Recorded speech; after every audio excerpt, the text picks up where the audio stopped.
need some notes. Okay, I'm ready. Well, welcome everybody. So we are really blessed to be here at the Holler Family Gathering.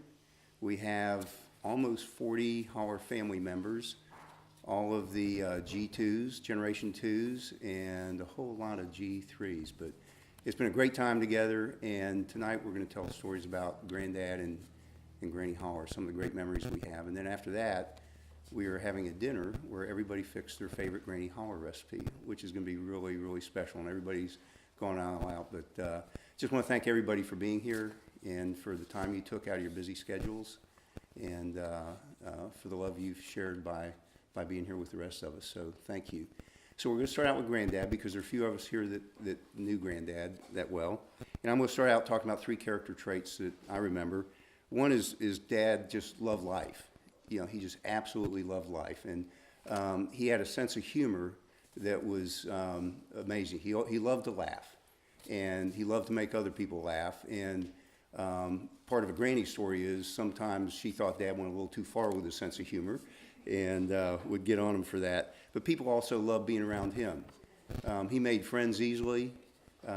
He always had somebody, a friend with him.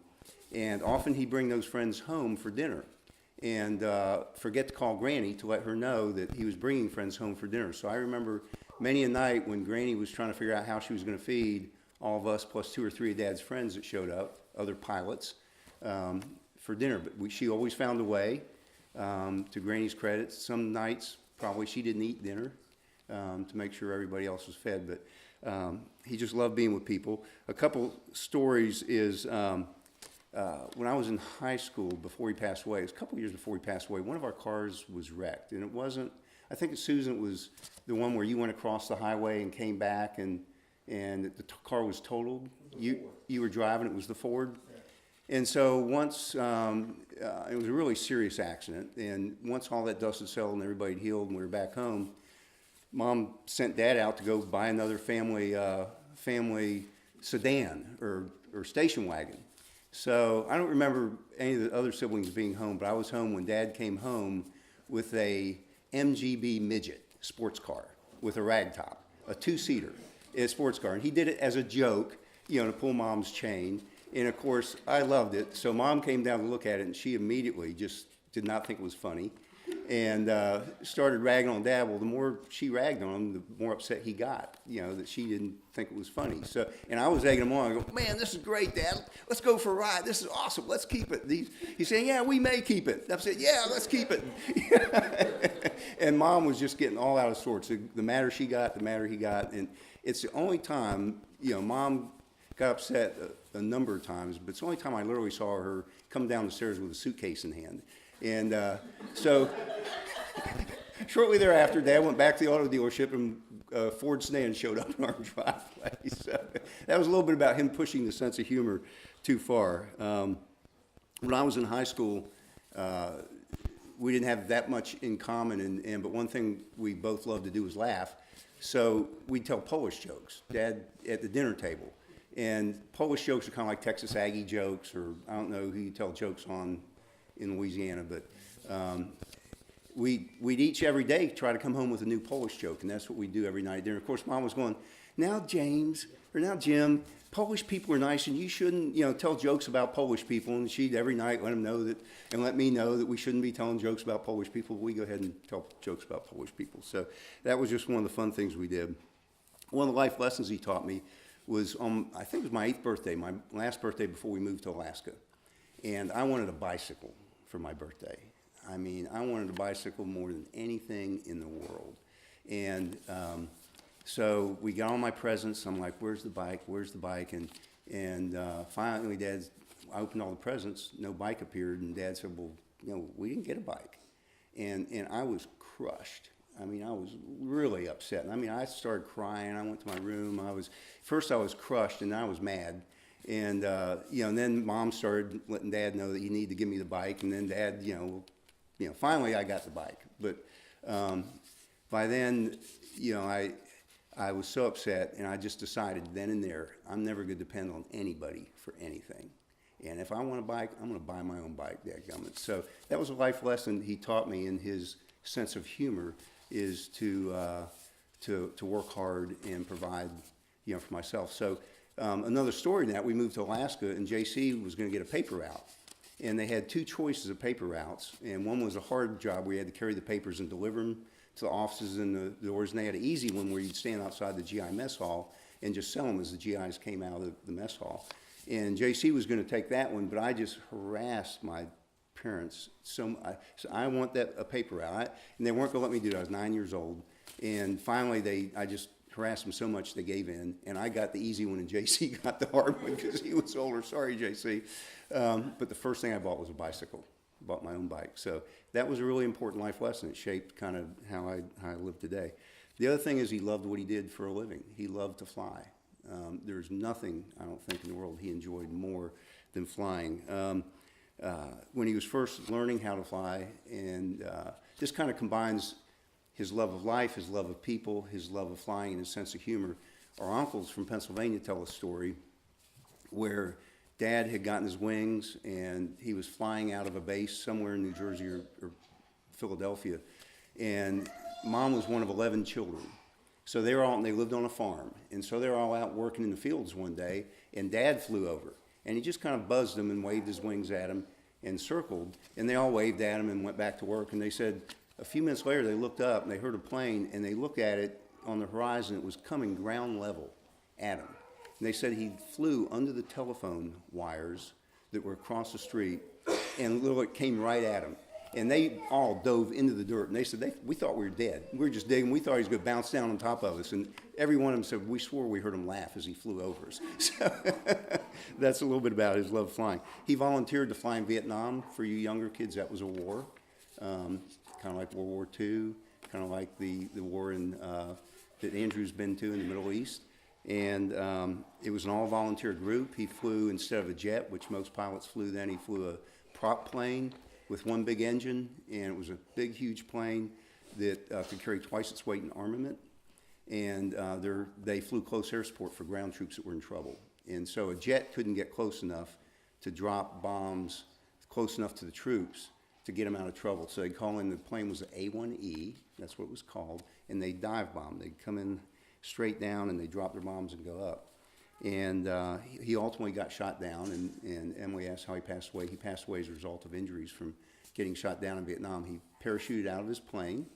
He was the first one ever to use the ejection system. And he stayed with his plane. What one of his buddies told me later is that he probably stayed with his plane too long. His chute opened up, but he was already going too fast. It didn't slow him down enough before he hit the ground. And he saw low-lying bushes, and he thought they were trees, so he said he covered up, but he didn't pull his feet together, and when he hit the ground, he compound fractured both his ankles. And compound fractures when the bone's actually sticking out of your skin. And he got rescued by some very brave helicopter pilots. They were in the area, and it was not a normal rescue helicopter. It was a double egg beater, and they gave the pilots a choice whether or not to go in and rescue Dad. It was a hot area, hot meaning there's enemy in the area, ground fire. And the pilots said, no, we're going in, and they went in and rescued Dad, and he forever loved helicopter pilots after that and gave them a lot of credit. So a life lesson I learned from Dad is one time in Alaska, he snuck me out on the flight line. The flight line is where they kept all the airplanes and on the ground, and he flew jets in Alaska, and real fast jets. And I was in a little blue Air Force car, and whenever anybody else would come by, he'd make me duck down because I wasn't supposed to be out there. It was against the rules. Dad went by the rules as well as I do. But and I was just in awe. I just couldn't believe it. And, I remember looking at him one time, and I just went, wow, Dad. And he said, can you believe I get paid to do this? He said, I would pay money to get to do this. There's nothing in life I could enjoy doing more for my career than flying these planes. And it just hit me. I thought, you know what? That's pretty cool. That's what I'm going to do. And that's what I've done my whole life, is I've tried to do exactly what I love to do in a career and what I get the most enjoyment out. But that came from Dad, from seeing that, his love of flying, and saying, hey, why should you waste time doing something you don't absolutely love to do? So the other thing he loved to do was hunt and fish. The there are lots of stories in this room, especially about Alaska. We lived in Alaska for 3.5 years. Is that right? 3.5, and we all have stories. I'll tell one. We've been hunting and shot I think a moose, and we gutted it and quartered it. And when you hunt in Alaska, you have to spot the animal. Then you have to find a place to land. We had landed on a little sandbar in the river, and there weren't runways everywhere. You landed wherever you could. We had great big balloon tires on the airplane. We didn't have floats like a lot of the planes. And so we had to hike back to the plane. We loaded the plane up, and it was too heavy for the other two passengers and I to be able to get in the plane with the moose and Dad and take off because the sandbar was too short. And the other passenger was a friend of his who was a pilot. As we were walking away, he was going, I don't know if your dad's going to be able to take off on that sandbar. That's too short. And he was talking to him. He said, Jim, this is too short. And Dad said, no, I can do it. He said, no, I don't think this is, maybe I ought to unload some moose. And Dad was, I'm not unloading any moose. And so he set his friend and I off to hike about 4 or 5 miles to another longer sandbar. And as his friend and I watched him take off, and he just went right off the edge of the sandbar, and he was almost, on the verge of stalling the whole way. But he got the plane off and got over the other sandbar. When we finally got over there hiking, he was there smoking a cigarette, waiting for us, saying, I told you I could get off. So a life lesson from that is again, he loved to do that. And when he died of an aneurysm, a blood vessel in his brain broke, and they think it went back to his injuries from his getting shot down in Vietnam. He had blood clots a couple years earlier that got caught in his lungs, and that almost killed him, and he survived that. And then a couple years later, he died of this aneurysm. But when the aneurysm occurred, he was out fishing. So he lived life full of gusto, the way he loved to live. He did for a career what he loved to do, and he had hobbies he loved to do. And when he had the aneurysm that he ultimately died from 3 days later, he was out doing what he loved to do, fishing.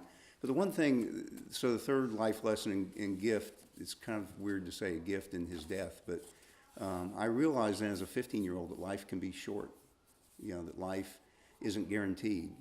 And, I understood how important relationships were, special relationships. And so I learned that to make the most of every close relationship and how important they are. And that's one reason why I wanted to have this Holler family gathering so much, and with Charlesy and our daughters and, our family, why relationships are so important, because life can be short. We're all blessed to be here.